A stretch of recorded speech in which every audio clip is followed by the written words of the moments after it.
How's it going, guys? This is a little tip here for my fellow S550 owners.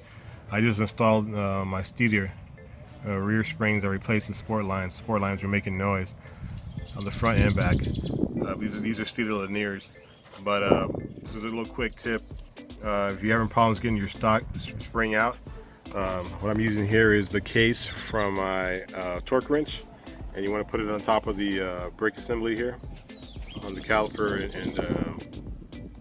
and rotor, and just run it across there and run it under the body right there, and then just press down. It kind of give you some leverage to press down on the assembly there, and you can pull the spring out easily. And then do the same thing when you're putting the new spring back in. Peace.